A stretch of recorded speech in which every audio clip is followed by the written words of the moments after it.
യേശു തമ്പുരാന്റെ അതിപരിശുദ്ധ വാഴ്ത്തപ്പെടുമാറാകട്ടെ. ഇന്നത്തെ ചിന്തയ്ക്കായി പ്രാരംഭമായി നമുക്ക് അപ്പോസ്തലനായ പൗലോസ് കൊരിന്ത്യർ സഭയ്ക്ക് എഴുതിയ ലേഖനം 2 കൊരിന്ത്യൻസ് 5-ാം അധ്യായം അതിന്റെ 16-17 വാക്യങ്ങൾ വായിക്കാം.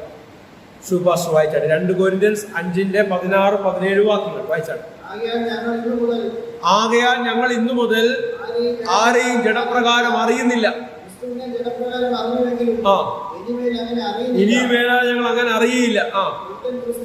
ഒരുവൻ ക്രിസ്തുവിലായാൽ അവൻ പുതിയ സൃഷ്ടിയാകും, പഴയത് കഴിഞ്ഞുപോയി, ഇതാ പുതിയതായി തീർന്നിരിക്കും. ഇപ്പൊ ക്രിസ്തുവിലായവൻ ലോകത്തിന്റെ കണ്ണിലൂടെയല്ല വിഷയങ്ങളെ കാണുന്നത്. ലോകം ഒരു വിഷയത്തെ എങ്ങനെ ഫേസ് ചെയ്യുന്നോ ആ നിലയിലല്ല ക്രിസ്തുവിലായവൻ കാണുന്നത്. ഹല്ലേലൂയ. ക്രിസ്തുവിലായന്റെ ബന്ധങ്ങൾക്കും അടുപ്പങ്ങൾക്കും നിലപാടുകൾക്കും എല്ലാം വ്യത്യാസം വരും. കാരണം അവൻ ആരെയും ജഡപ്രകാരം അറിയുന്നില്ല. ഒരാമീൻ പറഞ്ഞാട്ട് അതിന്റെ തന്നെ 19-ാം വാക്യം. സമയത്തിന്റെ പരിമിതി മാത്രം വേഗം വായിച്ചു പോവുകയാണ്. 19-ാം വാക്യം. ലോകത്തിന്റെ ലംഘനങ്ങളെ കണക്കിടാതെ ക്രിസ്തുവിൽ തന്നോട് നിരപ്പിച്ച് ഈ നിരപ്പിന്റെ വചനം കേട്ടോ. ഇതാണ് എന്താണ് ഈ ക്ഷമിക്കും പൊറുക്കും സകല തിന്മ ചെയ്തവർക്കും ഒക്കെ വിടുതൽ ഉണ്ടാവുമെന്നൊക്കെ ഇങ്ങനെ പറയുന്നത്. ചില കടുകട്ടിയായിട്ടൊക്കെ പറയണ്ടായോ? സ്വർഗ നരകത്തെ പറ്റിയൊക്കെ വർണ്ണനകൾ നടത്തുന്ന ഞങ്ങളുടെയൊക്കെ പ്രസംഗം കേൾക്കുന്നില്ലേ? അതുപോലുള്ള സ്റ്റൈലിലേക്ക് പോകണ്ടായോ? ഹല്ലേലൂയ. അതൊക്കെ ഞാനും ഇരുന്ന് പഠിക്കുകയും വായിക്കുകയും ഗ്രഹിക്കുകയും ഒക്കെ ചെയ്ത വ്യക്തിയാണ്. പക്ഷേ ക്രിസ്തുവിന്റെ നിരപ്പിന്റെ വചനം പറയുമ്പോൾ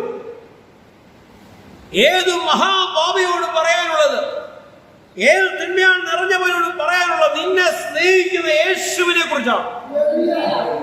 നീ നരകത്തിൽ പോകുന്നല്ല പറയാനുള്ളത്. നിരപ്പിന്റെ ശുശ്രൂഷ, നിരപ്പിന്റെ ശുശ്രൂഷ, തകർക്കുന്ന ശുശ്രൂഷയല്ല. അവൻ ലോകത്തിലേക്ക് തന്റെ പുത്രനെ അയച്ചത് ലോകത്തെ എന്തിനെയാണ്? ലോകത്തെ തകർക്കാനെന്നാണോ എഴുതിയത്? ആണോ? ലോകത്തെ വിധിപ്പാനാണ്, ലോകത്തെ രക്ഷിപ്പാനത്രേ. മനസ്സിലാക്കി കർത്താവിനെ ശ്രമിച്ചാണ്. 21-ാം വാക്യം. പാപമറിയാത്തവനെ നാം അവന് ദൈവത്തിന്റെ നീതിയാകേണ്ടതിന് കേട്ടോ ഞാൻ നിരപ്പിച്ചത്. പാപമറിയാത്തവനെ എന്ത് ചെയ്തു? ആ യേശു കർത്താവിന്റെ മേൽ സകല പാപങ്ങളും ശാപങ്ങളും അകൃത്യങ്ങളും, ആരുടെ? ലോക മനുഷ്യന്റെ അകൃത്യങ്ങളും പാപങ്ങളും ശാപങ്ങളും അവനിലേക്ക് സമർപ്പിക്കപ്പെട്ടു. ഹല്ലേലൂയ. ആ സമർപ്പണം മുഖാന്തരം എന്തു സംഭവിച്ചു? രക്ഷ സാധ്യമായി, നിരപ്പ് സാധ്യമായി, നമുക്ക് നീതീകരണം യേശു ക്രിസ്തുവിലൂടെ സാധ്യമായി. ഒരാമീൻ പറഞ്ഞാൽ റോമൻസ് 5-ാം അധ്യായം അതിന്റെ 5-ാം വാക്യം ഇവാഞ്ചലിസ്റ്റ് ജോസഫ് വായിച്ചാണ്. റോമൻസ് 5-ന്റെ 5. പ്രത്യാശയ്ക്കോ ഭംഗം വരുന്നില്ല. നീ പ്രത്യാശ വെച്ചിരിക്കുന്നതിനകത്ത് ഭംഗം വരികയില്ല. ദൈവത്തിന്റെ സ്നേഹം നമുക്ക് നൽകപ്പെട്ട പരിശുദ്ധാത്മാവിനാൽ എങ്ങനെ? ആരിലൂടെ? പരിശുദ്ധാത്മാവിനാൽ. ഹല്ലേലൂയ. 17 അതിന്റെ 17-ാം വാക്യം. ഏകന്റെ ലംഘനത്താൽ മരണം,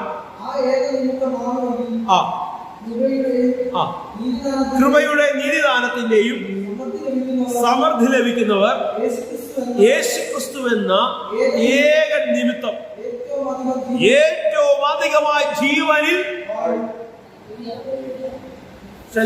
അങ്ങനെ ഒരു വാക്യമില്ലെന്ന് ഒരു ജീവനിൽ വാഴും എന്ന് പറഞ്ഞു നടക്കുന്ന കുറെ പേരുണ്ട്. എന്ത് വാഴ്ച ഈ പറയുന്നത്? കഷ്ടങ്ങൾ, ബുദ്ധിമുട്ടുകൾ, പ്രയാസങ്ങളെ കുറിച്ചൊക്കെ ഞങ്ങൾ പ്രസംഗിച്ചുകൊണ്ടിരിക്കുമ്പോൾ വാഴ്ചയെ കുറിച്ച് കുറച്ചു പേര് ഇങ്ങനെ പ്രസംഗിക്കുക, രോഗസൗഖ്യത്തെ കുറിച്ച് പ്രസംഗിക്കുക, വിടുതലിനെ കുറിച്ച് പ്രസംഗിക്കുക. ഇതെല്ലാം എന്താ? കൾട്ട. ഇതെല്ലാം കൾട്ട. കാരണം ഞങ്ങളുടെ കൂട്ടത്തിൽ പനി പോലും, നിന്റെ കൂട്ടത്തിൽ പനി മാറാത്തതിന്റെ പ്രശ്നം അത് നീ തന്നെ തിരിച്ചറിയുക. വിമർശനവും വിമർശന ബുദ്ധിയോടും വിഷയങ്ങളെ ഹാൻഡിൽ ചെയ്യുന്നുവെങ്കിൽ നിനക്ക് ക്രിസ്തുവിന്റെ സ്നേഹത്തെ അറിയാൻ കഴിയില്ല. ഹല്ലേലൂയ. യേശുവിന്റെ ശിഷ്യന്മാർ പറയുകയാണ്, കർത്താവേ, ഏതാണ്ട് അവിടെ കുറച്ചുപേര് അങ്ങയുടെ നാമത്തിൽ എന്ത് ചെയ്യുന്നു? ശുശ്രൂഷ ചെയ്യുന്നു. അവർക്ക് ശിഷ്യന്മാരെ കണ്ടിട്ട് അത് ഗ്രഹിച്ചില്ല. പക്ഷെ യേശു കൊടുത്ത മറുപടി എന്താ? ഓടിപ്പോയവന്മാരെ തല്ലാനാണോ, കാലെ പിടിച്ച് നിലത്തടിക്കാനാണോ പറഞ്ഞു? അല്ലെങ്കിൽ മറ്റേ ആ ടീമുകളെ ഒന്ന് വിളിച്ചൊന്ന് സെറ്റാക്കിയേക്കുന്നാണോ പറഞ്ഞു? ഇന്ന് നടക്കുന്ന കാര്യങ്ങളാണ് ഞാനീ പറയുന്നത് കേട്ടോ. അവരെ വളരാൻ അനുവദിക്കരുത്. എന്താ വളർന്ന പ്രശ്നം? ഞാൻ ഇന്നും പ്രാർത്ഥിക്കും, കർത്താവ് ദേശത്തൊരു 3-4 സഭ കൂടെ 3-4 ക്രൈസ്തവ ഗ്രൂപ്പുകൂടെ എഴുന്നേക്കണേ. യഥാർത്ഥ ക്രൈസ്തവ ഗ്രൂപ്പ് എന്താണെന്ന് ജനം ഇതുവരെ അറിയാനിടവരട്ടെ. എന്താണ് ക്രിസ്തുവെന്ന് ശരിയാവണ്ണമുള്ള വെളിപ്പാട് ജനത്തിന്റെ അകത്തേക്ക് ചെല്ലുന്നില്ല. ചെന്നിരുന്നുവെങ്കിൽ ക്രിസ്തുവിലായിരിക്കുന്നതും ജീവിക്കുന്ന ഇടമെന്ന് പറയുന്നത് സ്വർഗീയ ഇടമായി മാറും. ഹല്ലേലൂയ. രാമി പറഞ്ഞാണ്. അപ്പൊ നമുക്ക് വേണ്ടി പാപത്തെ, ശാപത്തെ, രോഗത്തെ ഒരുവൻ ഏറ്റെടുത്തു. യേശുക്രിസ്തുവിന്റെ ഭൂമിയിലുള്ള വെളിപ്പാടിന് മുന്നോടി, അല്ലെങ്കിൽ മനുഷ്യ അവതാരമായി വചനമായ ദൈവം ഈ പ്രപഞ്ചത്തിൽ വരുന്നതിന് വളരെ വർഷങ്ങൾക്ക് മുമ്പ്, 600 വർഷങ്ങൾക്ക് മുമ്പ് എഴുതപ്പെട്ട പ്രവചന പുസ്തകത്തിൽ എഴുതിയിരിക്കുകയാണ്. എന്താണ്? നിങ്ങളുടെ രോഗങ്ങളെയും ശാപങ്ങളെയും അകൃത്യങ്ങളെയും എല്ലാം അവൻ വഹിച്ചു. എവിടെ? ഹല്ലേലൂയ.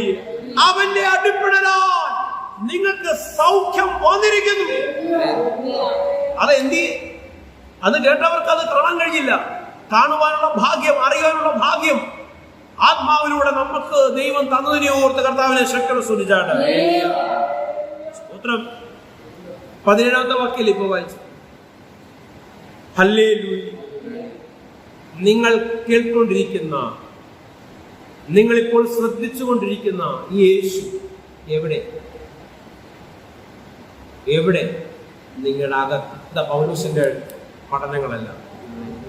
മറഞ്ഞിരിക്കുന്ന മർമ്മം, ആ മർമ്മം നിങ്ങളുടെ അകത്തിരിക്കുന്നു. കാലങ്ങളായി ലോകത്തിന് വെളിപ്പെടാതിരുന്ന മർമ്മം, ആ മർമ്മത്തെ കുറിച്ച് ജാതികളോട് അപ്പോസ്തലനായ പൗലോസ് പ്രസംഗിക്കുകയാണ്. ആ മർമ്മം നിങ്ങളുടെ അകത്തിരിക്കുന്നു. ഹല്ലേലൂയ. ഹല്ലേലൂയ. ഈ മർമ്മം അകത്ത് വന്നവൻ തിരിച്ചറിയേണ്ടത്, കർത്താവ് എന്ന മർമ്മം നിന്റെ അകത്ത് വന്നിരിക്കുമ്പോൾ നിന്നിൽ നിന്ന് പുറപ്പെടേണ്ടത് എന്താണ്? പവർ, ശക്തി, പിന്നെ അധികാരം, അതോറിറ്റി. പവർ ആൻഡ് അതോറിറ്റി നിങ്ങളിൽ നിന്ന് വെളിപ്പെടണം. ഹല്ലേലൂയ. അങ്ങനെ പവർ ആൻഡ് അതോറിറ്റി വെളിപ്പെടുമ്പോൾ പിന്നെ യാചനകൾ മാറും. ഒരു സാധാരണ വിശ്വാസിയെ സംബന്ധിച്ചിടത്തോളം അവനൊരു വിഷയം വന്നാൽ, എന്റെ കർത്താവ് എന്റെ ഇന്ന വിഷയം കണ്ടില്ലേ, എന്റെ ഇന്ന വിഷയം അറിഞ്ഞില്ലേ, അപ്പൊ അതിന് പരിഹാരം തരണേ. പക്ഷെ ക്രിസ്തുവിലായവൻ, ക്രൈസ്റ്റ് ലൈഫ് മുന്നോട്ട് നീക്കുന്നവൻ, എന്റെ അകത്ത് മറഞ്ഞിരുന്നൊരു മർമ്മം എന്റെ അകത്തുണ്ടെന്ന് മനസ്സിലാക്കിയവൻ, പുരാതന കാലങ്ങൾക്ക് വെളിപ്പെടാതിരുന്ന ദൈവിക മർമ്മം എന്റെ അകത്തിരിക്കുന്നു എന്ന് തിരിച്ചറിവുള്ളവൻ, പിന്നെ ദൈവത്തോട് പരാതി പറച്ചിൽ നിർത്തും. എന്റെ വിഷയത്തിന് പരിഹാരം തരണേ തരണേ തരണേ തരണേ എന്നുള്ള പ്രാർത്ഥന നീക്കും. കാരണം അവൻ തിരിച്ചറിവുണ്ടാകും, ഞാൻ ദാസനല്ല, ഞാൻ മകനത്രേ. ഇവയെല്ലാം എനിക്ക് നൽകപ്പെട്ടിരിക്കുന്നു. അപ്പൊ നൽകപ്പെട്ടിരി വസ്തുതകളെ മറച്ചു വെക്കുന്ന മറ്റൊരുവനുണ്ട്. നിനക്ക് ലഭിക്കുന്ന നന്മകളെ മറച്ചു വെക്കുന്ന മറ്റൊരുവനുണ്ട്. അവനോട് കൈയെടുത്ത് മാറ്റുവാൻ, അവനോട് മുന്നിൽ നിന്നും മാറിപ്പോകുവാൻ വാ തുറന്ന് അധികാരത്തോടെ കൽപ്പിക്കുമ്പോഴാണ് ഈ മർമ്മത്തിന്റെ വെളിപ്പാട് പുറത്തേക്ക് ഒഴുകുന്നത്. നിന്റെ വായിലൂടെ വരുന്ന വാക്കിൽ ശക്തിയുടെയും അധികാരത്തിന്റെയും പ്രകടനമുണ്ടെങ്കിൽ നിന്റെ മുമ്പിൽ ഹല്ലേലൂയ സാത്താനും പിശാചിന് പിടിച്ചു നിൽക്കാൻ കഴിയത്തില്ല. ഹല്ലേലൂയ. ഹല്ലേലൂയ. നമുക്കറിയാം, യേശു കർത്താവ് തന്റെ ശിഷ്യന്മാരെ തിരഞ്ഞെടുത്തു. അവർക്ക് ശക്തിയും അധികാരവും നൽകി. ലൂക്കോസ് 9:1-2. ലൂക്കോസിന്റെ സുവിശേഷം 9-ാം അധ്യായം 1-2 വാക്യങ്ങൾ വായിക്കും.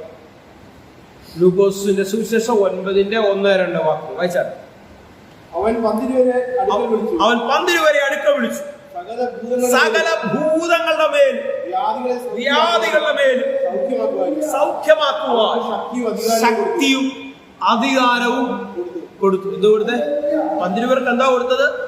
ശക്തിയും അധികാരവും. കേട്ടോണേ, പവർ ആൻഡ് അതോറിറ്റി. അധികാരമുള്ളവനെ ശക്തി പ്രയോഗിക്കാൻ കഴിയത്തുള്ളൂ. ഈ അധികാരം എങ്ങനെയാണ് വെളിപ്പെടുന്നത്? ഈ അധികാരം എങ്ങനെയാ അറിയുന്നത്? ഞാൻ എൻ്റെ അകത്ത് ദൈവമുണ്ടെന്നുള്ള തിരിച്ചറിവിലാണ് അറിയുന്നത്. ആ തിരിച്ചറിവ് നൽകുന്നതിന്റെ പേരാ പരിശുദ്ധാത്മാവ്. എൻ്റെ അകത്ത് ദൈവം വസിക്കുന്നു. ഹല്ലേലൂയ. ഈ ഭൗമ കൂടാരത്തിനകത്ത്, ഈ ശരീരത്തിനകത്ത് ദൈവിക മർമ്മമുണ്ട്. ഈ ദൈവിക മർമ്മമാണ് എന്നെ ചലിപ്പിക്കുന്നുള്ള തിരിച്ചറിവുള്ളവൻ. ഹല്ലേലൂയ. ഈ ശക്തിയും അധികാരവും അറിയും. ഇപ്പൊ 12 വിളിച്ച് അവർക്ക് ശക്തിയും അധികാരവും നൽകി. എന്തിനാ? ദൈവരാജ്യം പ്രസംഗിപ്പാനും രോഗികൾക്ക് സൗഖ്യം വരുത്തുവാനും അവരെ ഹല്ലേലൂയ. ദൈവരാജ്യം പ്രസംഗിക്കുക, രോഗികൾക്ക് സൗഖ്യം വരുത്തുക, ഭൂതങ്ങളുടെ മേൽ, രോഗബന്ധനങ്ങളുടെ മേൽ, അന്യായ ശക്തികളുടെ മേൽ ഉള്ള അധികാരം, അതിന്മേലുള്ള അധികാരം ശിഷ്യന്മാർക്ക് യേശു കർത്താവ് പകർന്നു. അടുത്ത അധ്യായം ലൂക്കോസ് 10-ാം അധ്യായം വായിക്കുമ്പോൾ അതിന്റെ ആരംഭം മുതൽ വായിച്ചു വരുമ്പോൾ നമുക്ക് അറിയാൻ കഴിയുന്നു, അവിടെ 70 പേരെ കർത്താവ് തെരഞ്ഞെടുക്കും. ഈ 12 പേരെ തന്റെ ശിഷ്യന്മാരായി അവരെ അധികാരപ്പെടുത്തി ശുശ്രൂഷ അയക്കുന്നത് 9-ാം അധ്യായത്തിൽ കാണുന്നുവെങ്കിൽ 10-ാം അധ്യായത്തിൽ 70 പേരെ തെരഞ്ഞെടുക്കും. 70 പേരെ തെരഞ്ഞെടുത്ത് അവർക്കും പവർ ആൻഡ് അതോറിറ്റി സപ്ലൈ ചെയ്യുക. ഹല്ലേലൂയ. 10:16 ഒന്ന് വായിക്കാം നമുക്ക്. 10:16 ലൂക്കോസ് 10:16 വായിച്ചാൽ, നിങ്ങളുടെ വാക്ക് കേൾക്കുന്നവർ എന്റെ വാക്ക് കേൾക്കുന്നു. കേട്ടോ, നിങ്ങളുടെ വാക്ക് ചെവിക്കൊള്ളുന്നവർ എന്റെ വാക്ക് കേൾക്കുന്നു. നിങ്ങളെ അയച്ചിരിക്കുക. കേട്ടോ, നിങ്ങൾ ഒരുവനോട് എന്ന് വിടുതൽ പറഞ്ഞാൽ അതിനെ ഉൾക്കൊണ്ടാൽ, ഹൃദയം കൊണ്ട് വിശ്വസിക്കുന്നവന് അതാരുടെ വാക്കായി മാറും? യേശുവിന്റെ വാക്കായി മാറും. മനസ്സിലാകുന്നുണ്ടോ? നിന്നെ കൈക്കൊള്ളുന്നില്ല എങ്കിൽ ആരെ കൈക്കൊള്ളുന്നില്ല എന്നുള്ളതാ. വായിച്ചു. നിങ്ങളുടെ വാക്ക് കേൾക്കുന്നവൻ എന്റെ വാക്ക് കേൾക്കുന്നു. നിങ്ങളെ തള്ളുന്നവൻ എന്നെ തള്ളുന്നു. ഹല്ലേലൂയ. എന്നെ തള്ളുന്നവൻ എന്നെ അയച്ചവനെ തള്ളുന്നു. ഒരു മിസ്റ്റിക്കൽ റെവലേഷനാണ്, നിഗൂഢ രഹസ്യങ്ങളുടെ വെളിപ്പാടാണ്. എന്റെ അകത്ത് പിതാവിരിക്കുന്നു, നിങ്ങളുടെ അകത്ത് ഞാനിരിക്കുന്നു, ഞാനും പിതാവ് നിങ്ങളുടെ അകത്തിരിക്കുകയാണ്. നിങ്ങളെ തള്ളുന്നവൻ, നിങ്ങളെ നിരസിക്കുന്നവൻ, നിന്നോട് എതിർക്കുന്നവൻ, അവൻ എന്നെ തള്ളുകയാണ്. എന്നോട് എതിർക്കുന്നെങ്കിൽ എന്റെ പിതാവിനോടാണ് എതിർക്കുന്നത്. മനസ്സിലാകുന്നുണ്ടോ? നീ ഒറ്റക്കല്ല നീ പറഞ്ഞു വരുന്നതിന്റെ അർത്ഥം. നീ ഒറ്റക്കല്ല, നിന്റെ കൂടെ സ്വർഗ്ഗലോകരുടെയും ഭൂലോകരുടെയും അധോലോകരുടെയും മുഴങ്കാലിനെയൊക്കെ മടക്കാൻ കഴിവുള്ള മഹാശക്തി നിരകത്തിരിക്കുക. മനസ്സിലാക്കുക മാത്രം ഒന്ന് അപ്പയെ ശ്രദ്ധിച്ചാട്ട്. ഓക്കെ, 19-ാം വാക്യം. അതിന്റെ 19-ാം വാക്യം നമുക്ക് പരിചിതമായൊരു വാക്യമാണ്. പാമ്പുകളെയും തേളുകളെയും ശത്രുവിന്റെ സകല ബലത്തെയും ചവിട്ടുവാൻ ഞാൻ നിങ്ങൾക്ക്. കേട്ടോ, എന്താണ് അധികാരം കൊടുത്തതെന്നുള്ളത് നമ്മൾ മനസ്സിലാക്കുക. പവർ ആൻഡ് അതോറിറ്റി നൽകി. എന്തൊക്കെയാ? പാമ്പുകളെയും തേളുകളെയും ശത്രുവിന്റെ സകല ബലത്തെയും ചവിട്ടുവാനുള്ള അധികാരത്തെ ഞാൻ നിങ്ങൾക്ക് അധികാരം നൽകുക. ഒന്നും നിങ്ങൾക്ക് ഒരിക്കലും ദോഷം വരുത്തുകയില്ല. ഏതാണ്ടൊക്കെ ദോഷം വരാൻ പോകുന്നു എന്ന് ചിന്തിക്കുന്ന വ്യക്തിയെ, നിന്റെ അകത്തിരിക്കുന്ന ശക്തിയും അധികാരത്തെ നീ തിരിച്ചറിയാത്തതുകൊണ്ടാണ് ലോകം പറയുന്ന വാക്കിനെ കേട്ട് നീ തലകുനിച്ചിരിക്കുന്നത്. ലോകത്തിന്റെ ശക്തികൾക്ക് നിന്നെ കീഴ്പ്പെടുത്താൻ കഴിയത്തില്ല. കാരണം ദൈവത്തിന്റെ മഹത്വം നിന്റെ അകത്ത് വസിക്കുന്നു. ഹല്ലേലൂയ. ദൈവമഹത്വത്താൽ, ദൈവശക്തിയാൽ, ദൈവ തേജസ്സിനാൽ നിറഞ്ഞവർ കരങ്ങളെ തട്ടി ദൈവത്തെ സ്തുതിച്ചാട്ട്. പാമ്പുകളെയും തേളുകളെയും ശത്രുവിന്റെ സകല ബലത്തെയും ചവിട്ടുവാൻ ഞാൻ നിങ്ങൾക്ക് അധികാരം നൽകിയിരിക്കുന്നു. ശക്തി, അധികാരം. അല്ലേ? നമുക്കറിയാം, അപ്പോസ്തലപ്രവൃത്തി 1-ാം അധ്യായം 8-ാം വാക്യം വായിക്കുമ്പോൾ നമുക്ക് കാണാൻ കഴിയുന്നു, ഹല്ലേലൂയ, ശക്തി ലഭിച്ചിട്ട് നിങ്ങൾ ഭൂമിയുടെ അറ്റത്തോളം എന്റെ സാക്ഷികളായി മാറും. എങ്ങനെയാ? എന്ത് ലഭിച്ചിട്ടാ? എന്നിൽ നിന്നും എന്താ ലഭിക്കുന്നത്? ശക്തി. പിന്നെ അധികാരം. Hallelujah, hallelujah, hallelujah. അപ്പോൾ നിങ്ങൾ നേരിടുന്ന പ്രശ്നങ്ങളോട്, നിങ്ങൾ നേരിടുന്ന വിഷയങ്ങളോട് എങ്ങനെയാ പ്രതികരിക്കേണ്ടത്? എൻ്റെ കർത്താവേ, എൻ്റെ യേശുവേ, ഞാൻ